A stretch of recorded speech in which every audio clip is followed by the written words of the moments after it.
This is the CineSnob Podcast. Hi, everyone. Welcome to episode 263 of the CineSnob Podcast. I'm Jerrod Kingery. I am Cody Viavania. Cody, you did another Fathom event Yeah. this past week. That's 2 in a row, right? It is 2 in a row, yeah. And tried to do something different this time around. The folks at Fathom connected me again, which I appreciate. And every year Fathom does a studio. And again, there is some debate as to the pronunciation here. It is either Ghibli or Ghibli. It's kind of a GIF or GIF situation. I never even thought of it as anything other than Ghibli, but Yeah, maybe that's my... That's same too, but I saw a lot of Ghibli talk today when I was I tried to answer the question myself. But they do a Studio Ghibli Fest where they show a bunch of the films, and part of it this year was an adaptation for the stage that was in Japan only last year, and it's an adaptation of Spirited Away, Miyazaki's what's considered to be his best film, and Academy Award winning, best animated feature winner, super high up on a lot of polls for one of the best movies ever, actually. Oddly enough, like on the Sight and Sound yearly, or excuse me, I think they do it like every 10 years or something like that, but the Sight and Sound critics poll, it came in pretty high in 2022. Did you ever say the name of it? Yeah, Spirited Away. Spirited Away. Yeah, I'm sorry. Yeah. I couldn't... Yeah, sorry. Yeah, and so it's interesting because I had actually thought I had seen Spirited Away, but I got it confused with another Ghibli movie, and so I ended up watching Spirited Away for the first time in the hours leading up to the stage play, so it was fresh in my mind, and it's a great animated movie. It's not, I don't know that I would consider it like one of the best animated movies ever, but it's really solid. Hand-drawn animation, which has a certain charm to it. I'm a subs, not dubs kind of guy, so I did watch the Japanese version with subtitles. Listen to you jumping feet first into this Japanese animation debate. Yeah. I look, I'm going to be honest with you. I could never ever get into this stuff, and I don't know why. I did see. I have seen. Of Miyazaki's, I saw Howl's Moving Castle, I think. I can't remember anything else. That one I did see dubbed. I believe that was Christian Bale and Kirsten Dunst. It's always version. something crazy. Like they were showing a trailer for Ponyo, and like Liam Neeson shows up and as a voice, and it's like, this is weird. Yeah, and it's also like the complete like wrong energy too. Yeah. I mean, it's a very, very different style of filmmaking. Yeah. But I mean, I think the storytelling, so it's for anyone who doesn't know about Spirited Away, it's essentially about a girl, like a 10-year-old girl, and her parents are moving to a new place, and they go exploring, and basically they find the little girl finds like a bathhouse where it's a bunch of like animals and stuff who serve like spirits, and anyway her parents end up getting turned into pigs, and in order to kind of free them, she has to start working in the bathhouse, and then some stuff happens there. I need to correct myself. Sorry, it wasn't Kirsten Dunst, it was Emily Mortimer. Oh, but it was okay. Kristen Bell. Also Billy Crystal is in it. It's a crazy cast. Yeah. Anyway, sorry.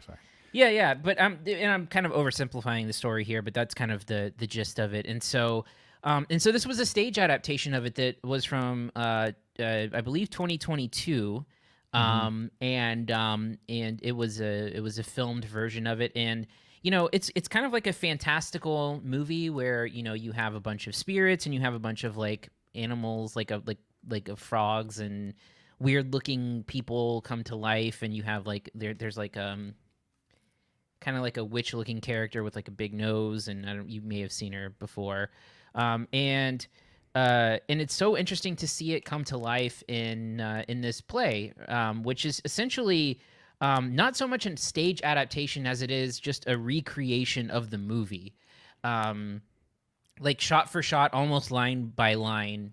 Like every single scene is represented. There's the addition of like 3 songs that aren't in the movie, but they're very quick. They don't even really register, and I think maybe to the fault a little bit because this is just like a replication that's done on stage. Where it's really great is that, you know, for a movie that's animated and you know, you could do anything with animation, they really do a really amazing job at bringing things to life with, you know, like the set design of it all is incredible. The way that they swap sets in and out, the way that they, you know, there's like the usage of puppets and there's the usage of like some I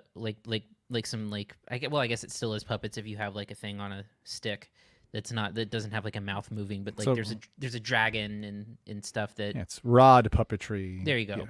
Yeah. So is it like and I haven't seen any clips of this. Is it similar to, have you seen The Lion King, the Broadway version of The Lion King, or at least know the aspects of it where it's very kind of abstract and like things are just evocative of things? Like there are like costumed people portraying like Simba, like as just a person in a costume that evokes a lion. It's not a person in a lion costume.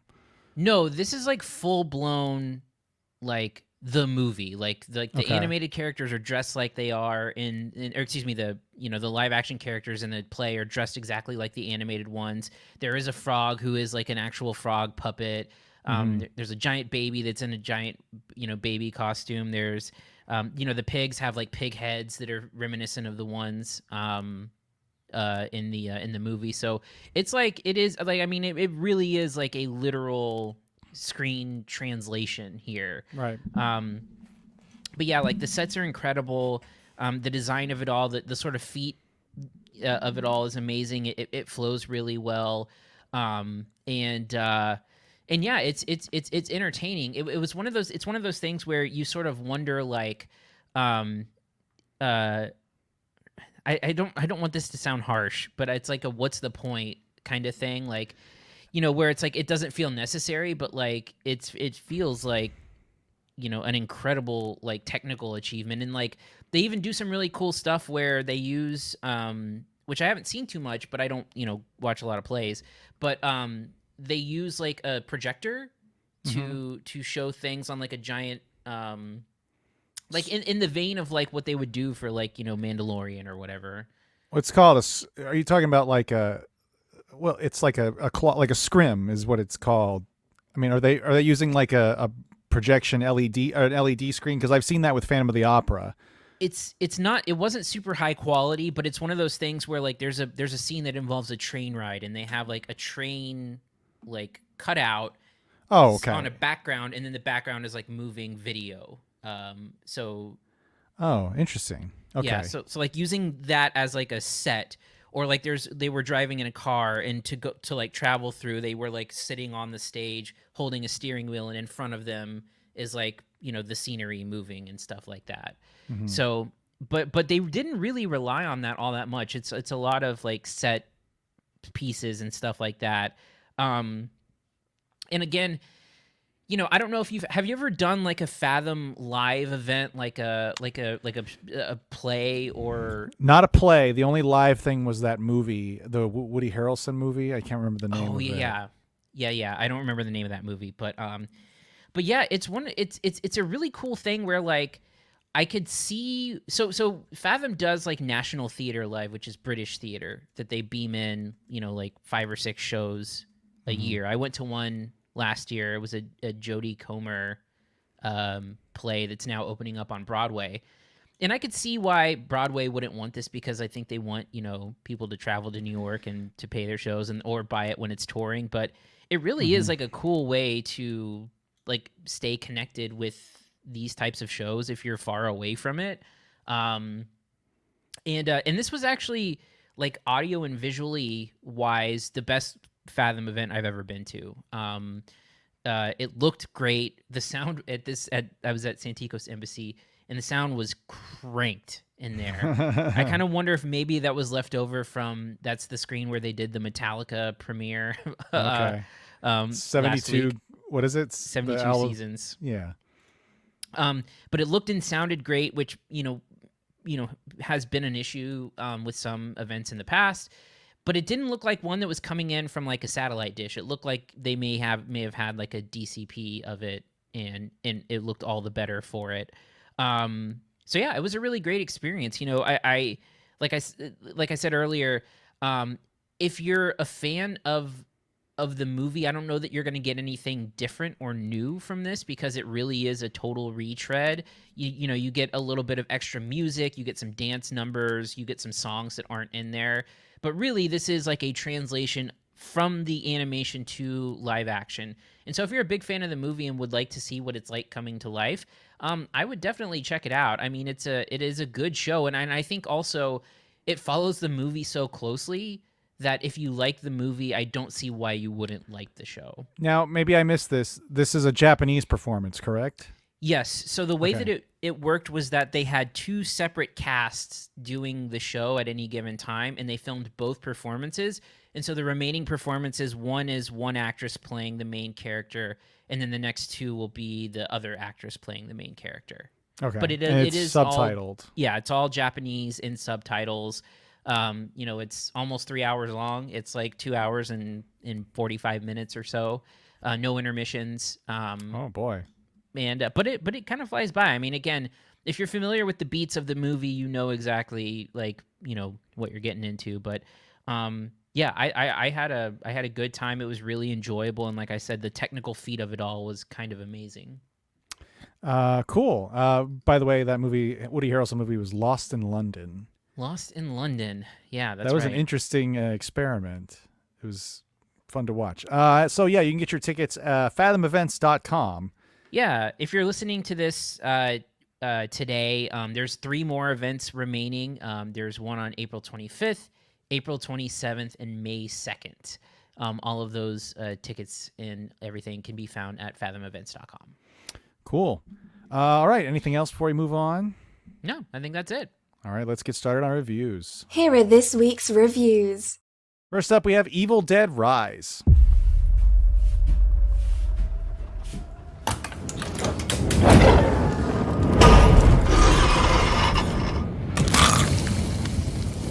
What's up, sis? I had the most beautiful dream. It was the perfect day. And all I could think about was how much I wanted to cut you all open and then climb inside your bodies. So that we could stay one happy family.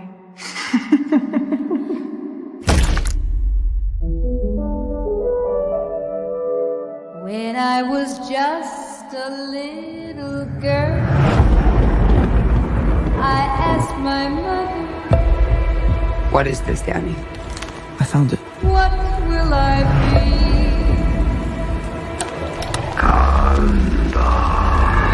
Will I be pretty? Will I be rich? Here's what she said to me. Open up now. You don't look so good, Mom. Nothing a big old kiss from you won't fix. This is the 5th film in the Evil Dead franchise. The first one that's not explicitly connected to the original trilogy and the remake from 10 years ago. But this is executive produced by Sam Raimi and Bruce Campbell, who, of course, starred in the originals. And Rob Tappert, I believe, also is a producer on this as well. Cody, tell us about Evil Dead Rise and what you thought of it. Sure. So, you know, for me, I suppose you can take my opinion with a grain of salt because I am not up to date with the Evil Dead canon. I think I mentioned this on the show last week, but the only Evil Dead I have seen is Evil Dead 2 in the Woods with Bruce Campbell. So that's my familiarity with it. But I think, just to start up, I think your opinion on this movie can be completely divorced from all that that's stuff. true.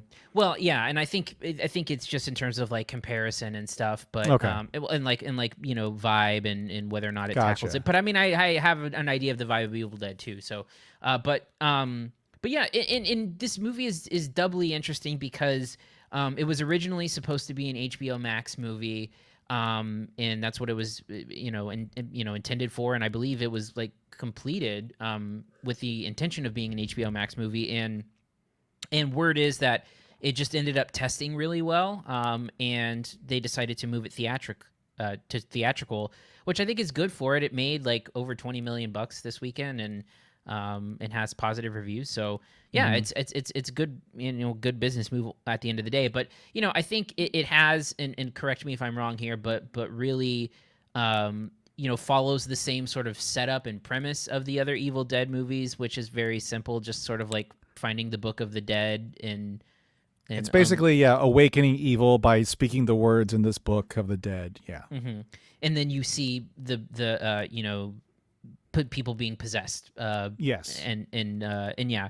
And so the changes here, again, correct me if I'm wrong, but you have some female protagonists and antagonists in the movie, and also it's been in a cabin before, and this time it's in an apartment building. The protagonist of the last film, played by Jane Levy, was Mia. So there was a female hero the last time around. I don't remember. I mean, the antagonist I don't remember from Evil Dead. The last one. I only saw that one once. Yeah, so it essentially is, the story goes that it's a woman who finds out she's pregnant and decides to go talk to her sister who has 3 kids, and the sister is with the kids is the one who ultimately ends up getting possessed, and they must kind of fight against her evil throughout the course of it. So I like, I'll start off by saying I really like both actresses in these 2 lead performances. They're both Australian. I think all of the cast is Australian. It's shot in New Zealand. We were talking about this yesterday, but that's a Raimi thing he's been doing since Xena, maybe before that too. I don't know. Yeah, but all of Ash versus Evil Dead was shot in New Zealand. This was all shot in New Zealand also. Yeah, and I really like both Lily Sullivan, who plays the the protagonist of it, the sister who's trying to protect the kids with the mother now possessed, and then also I think that Alyssa Sutherland, who plays the possessed sister, is having a good time and really enjoyable in that kind of role that demands a little bit of hamminess. I think she does really well. And like I said, I think in terms of like final girl stuff, Lily Sullivan's really capable. And I think, there's the main issue, I think, for me at least, was that there's not a lot of character development here. You get very cursory pieces of information about the characters. It's not bad necessarily, and I think that they sell the sort of like family dynamics pretty well. But no character has like really much of an arc or anything to speak of. And I think like, the story elements of it, aren't anything special, but what it lacks in character development and story, it really sort of like delivers on the promise of being like a super bloody horror show. There is so much blood in this movie. I just looked it up. They used 1,700 gallons of fake blood.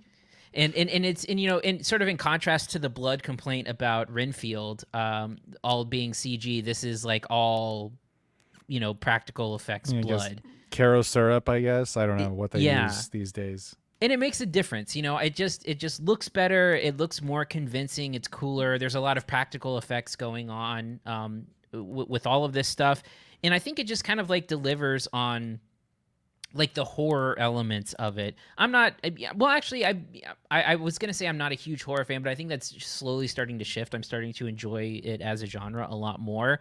And for a horror movie that is relatively straightforward, that doesn't have any kind of gimmick, or it's not, I'm not going to use the term that everyone hates, but it starts with an E and then horror. But if, it's not one of those movies, just being a straightforward horror movie, I think it's really solid. I think that it's got some really great unsettling stuff in it. I think it's got some kills and some violence that are gruesome, and it's just kind of gnarly. It's a gnarly. I told you it's for a studio horror movie on Warner Brothers. Like, it's a gnarly movie, and I think the thing that I liked the most about it is that, like, I kept waiting for it to start pulling its punches, and it just doesn't. And I think that it goes kind of all in on like the violence and who is inflicted with the violence, and sort of like following through with certain things. We've talked a little bit about, like, what was the movie we saw recently where people were, like, surviving mortal wounds and stuff? Oh, Scream 6. Scream 6. Yeah. In direct opposition of Scream 6, there's none of that shit going on here, which is like it is good. It is like no one is safe and no one is going to, escape with, like, a bandage on, right? So they're not going to come out of the clearing at the end and yeah, like, oh, that was rough. Yeah. And so I really appreciate the sort of, like, commitment to going all in on it. And so there were times where I was, laughing at sort of, like, the gruesome nature of it. You could see, like, there's one, it's in the trailer, in the Red Band trailer, but there's where a cheese grater is used as a weapon. That is gross, and some other really good ones. So I don't know. I mean, I had a really fun time with this. I actually enjoyed it quite a bit. And it is straightforward horror, so it doesn't have the sort of, and you can speak a little bit more to this since you've seen the series, but it doesn't have, like, any sort of, like, the same campy comedic elements of it. So you have to go in knowing that this is a straightforward horror movie. And for just, like, a straightforward possession, uber violent bloodbath, I had a pretty good time. Yeah. That's the thing, I think, that is the sticking point for me. And I don't think it's a bad movie. It's a pretty good, straightforward horror movie. Is it a good Evil Dead movie? I mean, to me, the jury's kind of half and half on that. Like, first of all, Bruce Campbell is kind of any sort of canon that these movies have is related to Bruce Campbell. He doesn't have a role in this. His voice is in it. He's one of the people speaking on the record that the kid finds. So he's not involved in this as Ash. He had a tiny little post-credits teaser cameo at the end of the last Evil Dead, teasing some sort of Ash connection. But since Ash vs. Evil Dead, the show that was on Starz, since that came to an end, he officially retired as Ash, live action, he says. Yeah, so I don't know that this movie really fits as an Evil Dead movie outside of the references. There's a few things, like the very beginning shot, if you remember, Cody, it's like it's a drone shot, like clearly a drone shot. It mimics the shots from the original films where this, like, the evil creeps up like that quickly. And it's revealed immediately to be a real drone or a drone within the movie. Yeah. So it takes that reference and turns it on its head. The kid who's a DJ, there's pictures of the Three Stooges behind him, which is a huge, heavy influence on the comedy that happened in the starting from Evil Dead to throughout Army of Darkness and Ash vs. Evil Dead. There's the chainsaw is pretty heavily featured in the climax. There's a shotgun when the main character, Lily Sullivan's character, is covered in blood. She looks just like fucking Bruce Campbell in Evil Dead 2. So there's a lot of homage to it. I don't know that the rest of the movie fits with it, though. Like, it's just, if you strip away those elements, it's just a straightforward possession movie. And I don't think it's bad by any means. Or, it's actually pretty good and pretty, like you said, really kind of goes for it with the horror element and the blood. If this is the direction the Evil Dead movies are taking, that they have to take to survive, I guess that's okay. It's not the same. It's not a continuation of the series that started in the 80s and, I think I mentioned this last week, or maybe I mentioned it offline to you. Like, there's no consistent, like, studio release. These are all kind of independent movies that have been woven together. This film was released by Warner Brothers. The last one was released by Universal. I think Army of Darkness or Ash vs. Evil Dead is a Starz production. Army of Darkness is like this weird orphan. So none of this stuff is really like a big studio franchise, and I feel like that's what they're gunning for now, which is fine. Every horror thing gets rebooted one way or the other. That this is rebooted without the kind of slapstick humor that Sam Raimi and Bruce Campbell really infuse this thing with. I can live with it because the other movies still exist, and Bruce Campbell's very old now and too old to be doing that. But I just don't feel like it's the same spirit of the movies moving forward with this. It feels it's fine. It's fine as a horror movie. It's fine like the Necronomicon and the kind of Raimi-ish jump scares and weird camera movements. That's really what makes this, and it's really kind of a more of an homage to it. It doesn't quite do the same things, but there's the elements built in there that really echo it. But I think once you move past that, and I would assume more sequels have to move past that, then I don't know what we're left with. And this movie has a weird framing device that kind of I didn't really vibe with too, because you kind of get told the ending, and then the story that you get to the backstory, and then there's set up for a sequel, I guess, from the very first shot of the movie.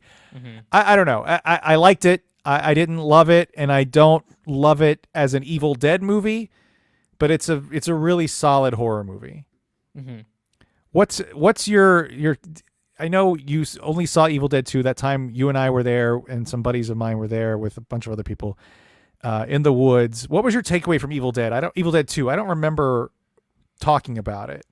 Yeah, I mean, I thought it was fun, and I mean, I like I like the concept of a horror comedy. I think that it isn't done well all of the time, but there's certainly examples of it. I mean, I think Shaun of the Dead, obviously, and but I think it sort of vibed a little bit more with like Tucker and Dale versus Evil, where that movie is pretty slapsticky, and so yeah, I mean, I had a good time with it, and I like Bruce Campbell kind of going all in that role in that particular. It's basically movie. A solo performance for most of the movie. No, and he's doing like the goofiest shit in it too, and so I had a good time with it, and it's again, I don't know. We'll see what happens with it. I know that they, Bruce Campbell and Sam Raimi are remained attached to it, and I don't know. I wonder if the spirit of it isn't infused in the near future, like what aside from just like creating the first one, because I don't think that they had an entirely hands-off thing. I know that Bruce Campbell has talked about ways in which to weave this new series into original canon. Yeah.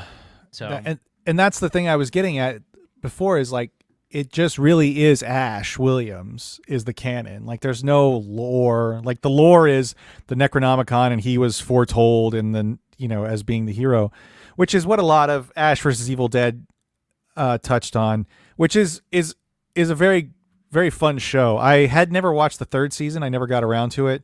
Immediately getting home from watching this movie, I started the third season on Netflix, which apparently is leaving this fucking week, of course. But, there's a lot of goofy, fun stuff in that's not in this movie. And to be fair, that's not what they're shooting for at this movie. I just don't know if it really is, like I said, in the spirit of Evil Dead to keep it up. If it's not, I'm not to say there's no humor, because there is a little touch of it here and there, but there's not, Bruce Campbell doing Three Stooges shtick in this movie. Anyway, what's your grade for Evil Dead Rise, Cody? Yeah, so again, there are far worse, just like straight up horror movies that come out every year. And so I actually actively had a really good time with it. I'm giving it a B. Yeah, I'm giving it a B too, even though I talked about the Evil Dead stuff. I don't. To be fair, the movie's not shooting for it, so I can't really judge it based on what it should be or whatever. So, a B for me. Okay, let's move on to our next movie, Somewhere in Queens. Oh shit! They started already. Come on.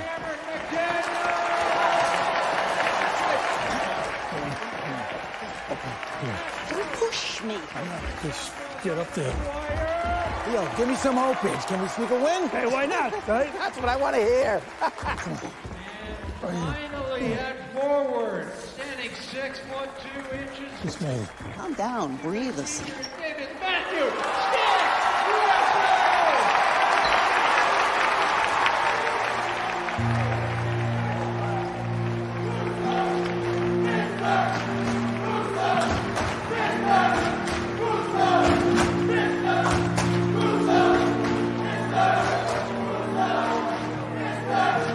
How long they been doing that? That's 3 or 4 games. Because I'm here all the time, I guess. Weird, right? Yeah, I can see you hate it. This is a comedy / drama directed by Ray Romano. Did he write it as well? I can't remember. He co-wrote it, yeah. Co-written and directed by Ray Romano, who of course had years in the sitcom game with Everybody Loves Raymond. Another sitcom vet, Laurie Metcalf, there as playing his wife. Cody, tell us about Somewhere in Queens and what you thought of it. Yeah, so I was never a big Everybody Loves Raymond fan, but I have seen it, and I do think that it's like a funny show. Like, I think that Ray Romano is a funny guy, and he sort of, I don't know if you knew this too, but he the co-writer of this movie is also he worked with Ray Romano on Men of a Certain Age. I never saw that show. I heard good things about it. Yeah, apparently it was really good. I think it was Ray Romano, Scott Bakula, and Andre Braugher, I think was the cast. I believe so. It was on TNT, if I remember correctly. Yeah, back but when it was TNT made actual dramas. Yeah, Andre Braugher, Scott Bakula, and Ray Romano. Yeah, and so Ray Romano has dealt mostly in the TV in sitcom world to some extent. He's broken out in a few acting roles. He was in wasn't he in a Scorsese movie? Was he in The Irishman? Oh, that's a good question. I don't remember that. It would seem like they've had every other Italian actor in there. So let's see. Let me see if I can. He was in The Irishman. Yeah. Okay. Yeah.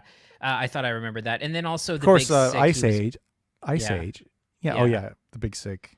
The Big Sick. He's great. And so he totally phones it in Ice Age. It's so terrible. Oh yeah. He's just talking his regular voice. Hey, everyone. But yeah, so this finds Ray Romano in his sort of like sitcom-y premise sweet spot, which again, you and I may differ on this a little bit, but I've seen enough small indie festival movies to know that this is also a very indie dramedy premise as well. So I think it fits just fine. But essentially, the story is that he has a teenage son who's about to graduate high school, who's a really good basketball player, and is sort of resigned to work for Ray Romano's father's construction company, but has an opportunity to potentially pursue a scholarship in going to college. But his kid only seems to have confidence when he's like around his new girlfriend.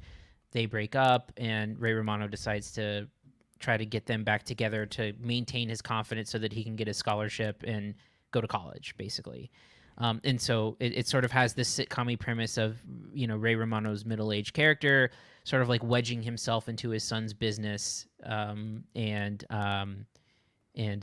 that's the extent of the drama of the movie. And, I'm a little torn on the movie itself because I think that there's a lot of good going on. I think that the script, at least the dialogue, is solid. It may lean a little bit on the Italian stereotypes, but I found it funny enough, and I do like seeing Ray Romano operate in this, like, out of the constraints of the sitcom world where he can curse and have like adult conversations and stuff like that. I think that it translates well for him. His humor translates well for that, and I think that he is good. I think that Laurie Metcalf is really good with her part. She plays his wife, who's kind of recovering from a cancer diagnosis, and then I think there's some elements that don't work as well.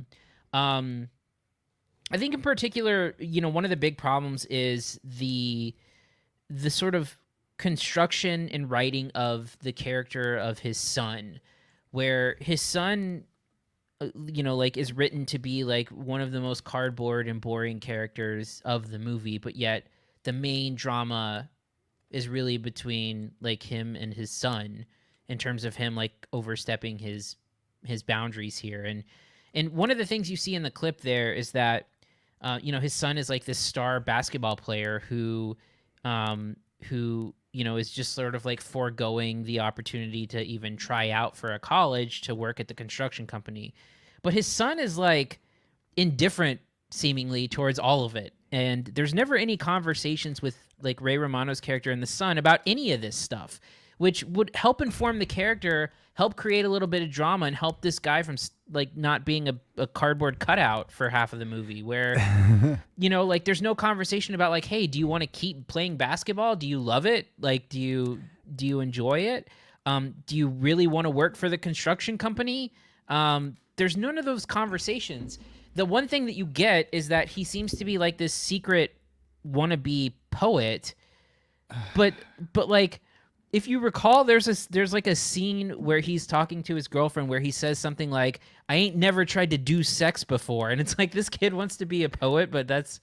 Yeah, so maybe I misunderstood it, but the beginning of the film seems to set him up as though he's maybe like autistic or something like developmentally different about him.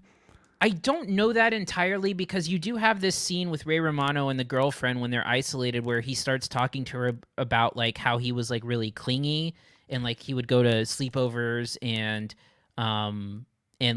they would wait for the phone call for them to go pick him up. And I don't know. I don't think that it's ever like explicitly right. I feel like it's like danced around. Because like Laurie Metcalf's character has like it's a scene before he's introduced where she's like talking to her sister-in-law, I guess, and like talking about her son as though it's different for her because of something. I can't remember the specifics of it, but it seems like they were setting something up that never got addressed. Right. And so the end result is that he's just different, and like that's he's just kind of a quiet, weird kid. Yeah. Yes, right. And so the girlfriend starts bringing him out of his shell, and also he like plays basketball better when she's around or whatever. Like Teen Wolf. Yeah, exactly. But you have this like, and I think again, it's like this kind of, it's akin to sort of like a midlife crisis kind of thing with Ray Romano's character, who's like kind of trying to reconcile all of this stuff while also reconciling, there's a subplot where like he's, borderline, almost involved with a customer of his, and I don't know that ever really like pans out in any satisfying way, but all in all, I think as a dramedy, it's perfectly fine. It's a perfectly pleasant and fine little movie. I don't think it ever threatens to be great, though. I don't think that there's any moments where, like, there's a couple of, there's a conversation that him and Laurie Metcalf have about, like, her cancer diagnosis when she's kind of a little bit, like scared about certain things and not wanting to, like, live her life. And I think that's a really good scene, a really well-written scene, but it's really the only thing that ever feels like that it's like transcending anything. And so I feel like it is one of those movies that's just like aggressively fine. I think the performances are fine. I think the script is fine. I think the movie itself is fine. But it feels like there's a missing chunk here to tie it all together. It feels like there's some character development with the son and Ray Romano specifically that feels a little undercooked. I mentioned this to you after I watched it, and to me it feels like a series that got smushed into a movie. Like, it feels like there's a lot that happens, and I think some characters get really screwed over because of it. The character, the girlfriend played by Sadie Stanley, really makes a big entrance, and then gets turned into a cliche by the second act of the movie, and then has like her character undercut by the script and the sitcom-y plot of the Ray Romano's character's ploy to keep them together. And then kind of the character just sort of fades away into nothing. Which seemed weird to me after having such a big introduction, because she's introduced at this big Italian family dinner where every stereotype is on display, and because you have Sebastian Maniscalco there, it's all kind of amplified, and Tony LoBianco, who looks great for being in his mid 80s, but and the mom who goes and cooks more meatballs because you said you wanted more meatballs, like. Yeah. It's filled with these cliches that I think, given a little more room to breathe, wouldn't feel so packed in together. Because there's like Ray Romano's character is, his disappointment with, I guess, his life is kind of on display in that like sort of affair with with Jennifer Esposito that might or might not happen, and the I guess competition with the Sebastian Maniscalco's character and living up to his dad's, whatever his dad wants. I just feel like there's a lot going on in this movie that doesn't need to be there. And like you said, it is that like indie drama formula. But I just feel like it feels like it was something bigger that got mushed down into something, and they couldn't cut subplots enough. Mm-hmm. Because then there's like this running subplot about an event venue where like all these like monumentous things keep happening. It just like I said, it feels like it was a TV series that they smushed into a movie. Mm-hmm. I was disappointed in it. It spends like a good like uninterrupted 2 minutes on the basketball game near the beginning of the movie, and really doesn't touch on like the fundamentals of what what basketball, like you said, what basketball means to this kid at all. Mm-hmm. Like he's just sort of good at it, and could get this scholarship to Drexel and kind of doesn't want it, and it's a tossed off thing. Well, the thing that's annoying about that is, like I said, it robs the opportunity to give that character any depth, because they make it a point to be like, well, when he's out on the court, he's himself. He's like in control. That's like him in his domain or whatever. But like the kid never expresses that. Like it's all people talking about him in that context, but he almost doesn't say a word about basketball the entire movie. You know what it reminds me of now that I'm thinking about it? The problem I had with Coda, where like out of the blue, the character wanted to become a singer, right? And the whole family was like, "What? Why would you want to do that?" Because she's been fucking singing her whole life. That's why. Like, why? When his family is surprised, like, why would he go to school for a scholarship on basketball? Motherfucker, he's been a star athlete that you fucking guys would be eating up in a real situation. But the screenplay is contrived in a way to make it some sort of point of conflict where it would never be like that in real life. Not that it has to be true to life, but it just feels contrived right away. Yeah. If there was any kind of agency that the kid had about wanting to do anything, like, oh, well, his family wants him to go into this, into the construction business right away, but he wants to play basketball because he's really good at it. The movie has none of that. He's just a blank slate, sort of. That's what I said. He's like indifferent toward the direction of his life. Yeah. Like his life. And it's just a weirdly underwritten thing for a character who is like integral to the plot of your movie. Yeah. And again, that's why it feels like the character was being set up to have some sort of, I don't want to say like disability, but some sort of like trait that makes him different other than just being indifferent naturally. Mm-hmm. Like if it was I don't know, anything else. But yeah, right now it just sort of is a big nothing to me. Yeah. Anyway, what's your grade for Somewhere in Queens, Cody? Yeah, I mean, look, I think, and I don't know, we never talked about it. I don't know if you've seen it, but there's a Mike White movie called Brad's Status. Did you ever see that movie? I did not, no.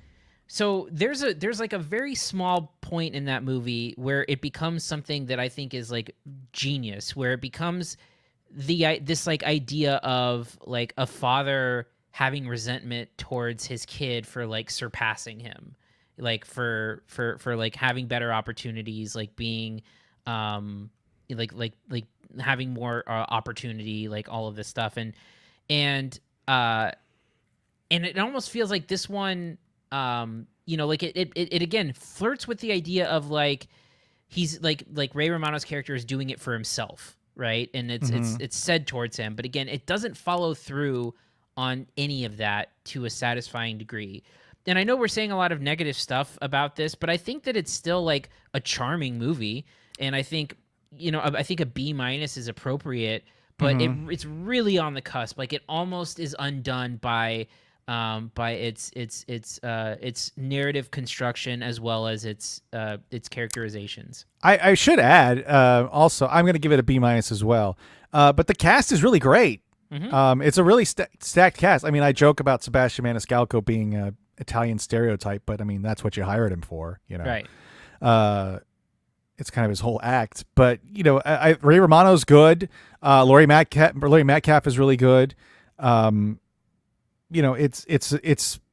It's got the elements of being something that could really be like a nice, quiet, small movie.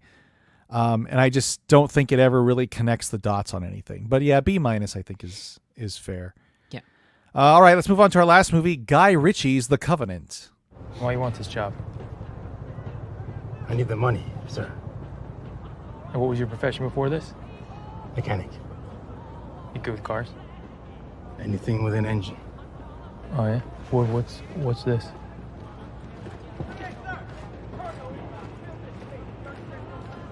That's an engine, sir. You patronizing me, Ahmed? No. I would never patronize an officer, sir. How long you been here? 5 years. You like it? It's a job, sir. Well, Ahmed, this unit specializes in finding Taliban munitions and explosive sites.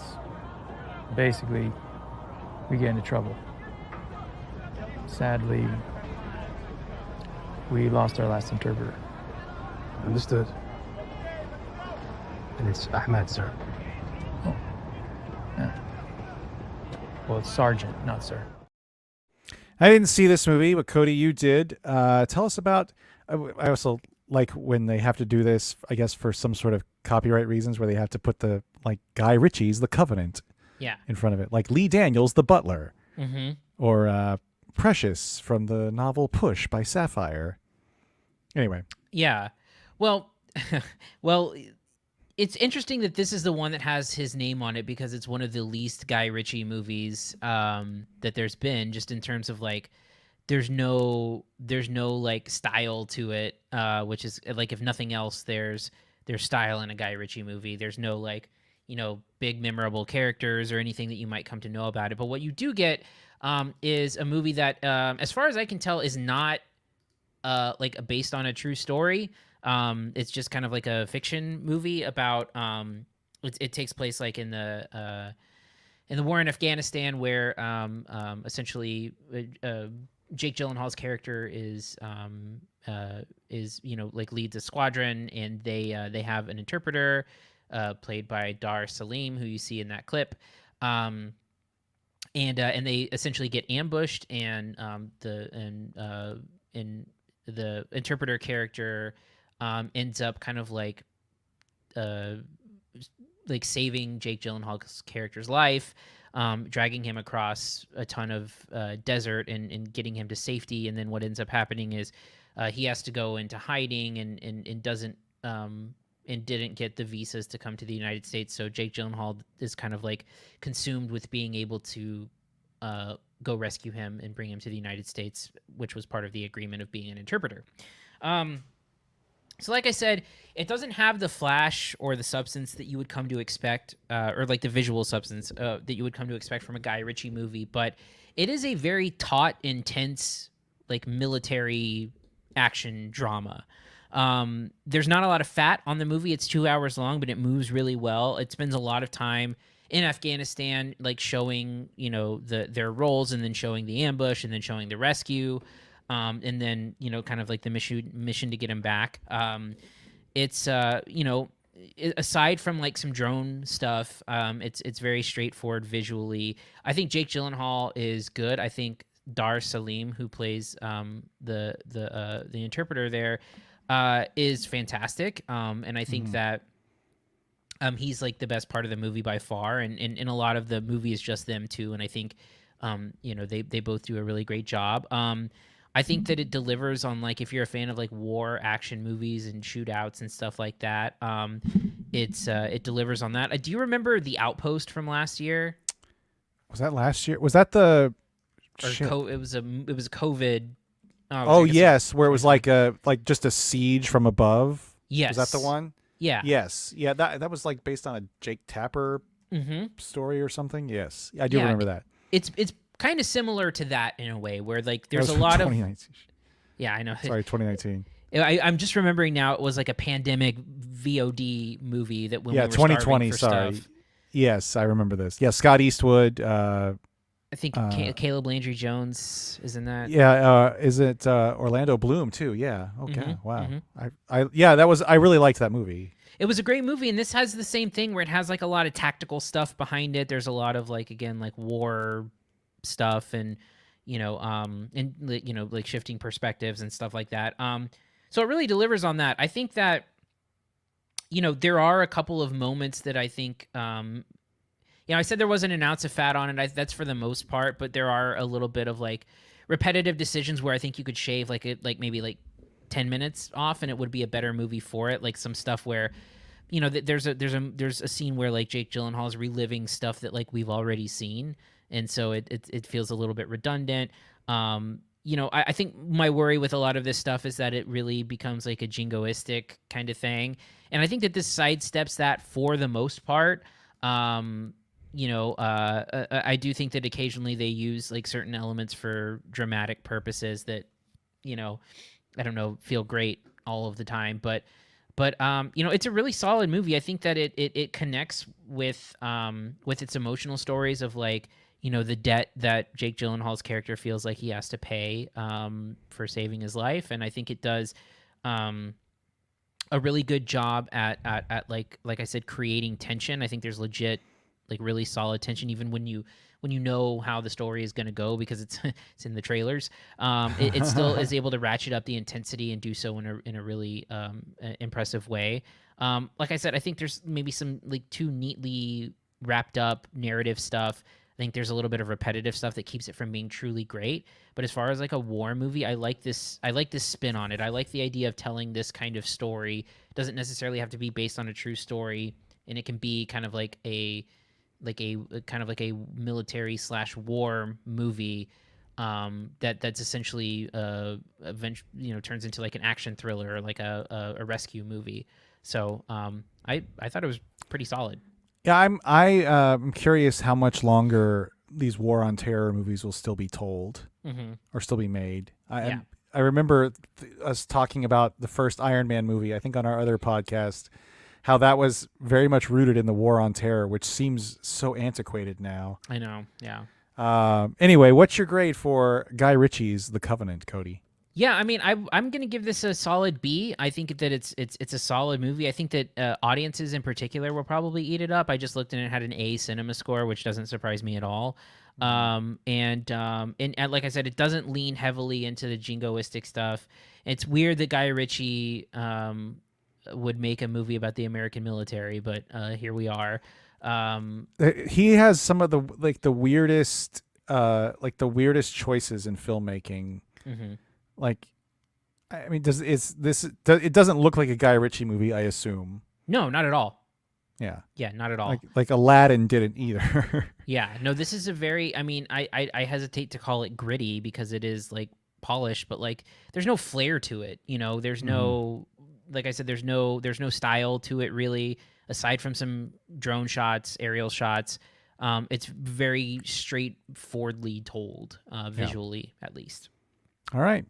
Well, that's going to do it for this week. Next week, I don't even know what's going on. As usual, I don't know what's going on. Well, there's a couple. I mean, so we have Sisu. Oh, yes. That we have a screener for, the sort of Nazi killing movie. And then there's some other stuff that opens. We haven't really talked about it, but just throwing it out there. Are You There, God? It's Me, Margaret opens. Oh, yeah. There's a movie about George Foreman that comes out. Oh, yes. I've been seeing the commercials for that. Is it like Forrest Whitaker in that, or am I thinking of a different one? Yeah, it's called Big George Foreman, the miraculous story of the once and future heavyweight champion of the world. A little wordy for a movie title, if you ask me. There's a movie called Polite Society that I saw at Sundance that is out. So we'll find some combination of these movies. Sisu for sure, and then we'll kind of see from there. Cool. All right, if you want to reach us, you can email us at podcast@cinesnob.net. Find us on Twitter with our blue check mark restored. Man, remember when that was the big story yesterday, and then the whole Tucker Carlson. Oh, did something happen today? Your guy got fired, Cody. Shit. Sorry, Burrow.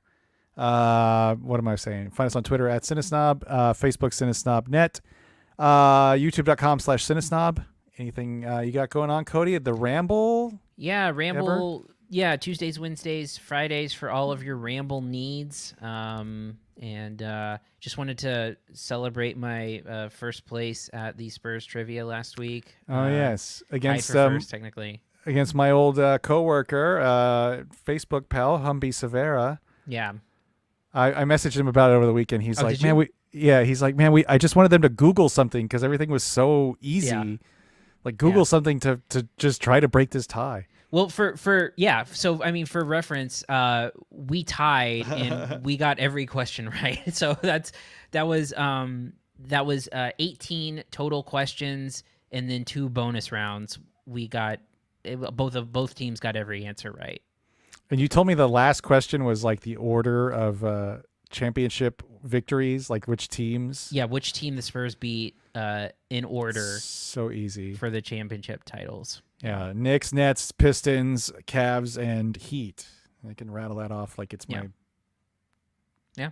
niece and nephew's names. So yeah, and he's right. I mean, I wanted them to just like Google something to try and do so. There were barely any questions that could set you apart. So like we got lucky in that there weren't more than 2 teams who were like super dialed in. But that'll never happen again where I know every single question or the answer to every single question. What was the scenario that brought you in? Like, was it just like they just called it Spurs Trivia and then you found out it was super easy? Yeah, no, they were doing a Spurs trivia night at a place here, and my friend noticed it and wanted to go, and I was like, yeah, okay, sure. And then once we got there, we figured out how easy it was. It seems like, I bet a lot of people showed up thinking they were going to walk away with it too. Yeah, there were people in a bunch of Spurs gear and Spurs jerseys and stuff like that, and there were 9 teams, and two of us knew everything. I remember one time on Sports Sunday, the show I used to work on when I was at WAI, they would ask like a trivia question coming back from break, and like one truly hard one was like, name the player. It was like something like. Name the player before the last Spurs player before Tim Duncan to wear 21. Dominique Wilkins? That's what I thought was the answer, but then there was like maybe I'm conflating the two, but there was like some like guy that was cut at training camp. So like whatever the answer, again, I don't know what that would be the answer I would think of too, and I can't remember 100% if that was the question. But it was one of those things where I was like, oh, I know this answer. And like, nope, it was so-and-so who was cut on day 2 of the summer league or some horse shit. So that sucks. It's like, but that's a tough fucking question. Yeah. Yeah, it is. And I think, and I really think that like, they could have done anything. And and they had like a tiebreaker question that was supposed to be hard. And like, there was like visual like pictures of like, name this Spur. And like the hardest one was like Roger Mason Jr., who I know because I got into a Twitter fight with. That's right. With him. I forgot about that. And then another hard question somewhat is like, what was the name of Sean Elliott's brother who donated the kidney? I don't know it off the top of my head, but I remember. Yeah, I mean, again, if you were paying attention, that it was everywhere. Well, what is his name? I don't know off the top of my head. Noel. Oh shit! Yes, I remember. Anyway, all right. Anything else before we go? Nope, we covered Sean Elliott's brother's name, so I think we're good here. All right. On that note, I'm Jerrod Kingery. I'm Cody Villafania. Thank you for listening to the CineSnob Podcast. To read reviews, interviews, and more, visit CineSnob.net. See you next week.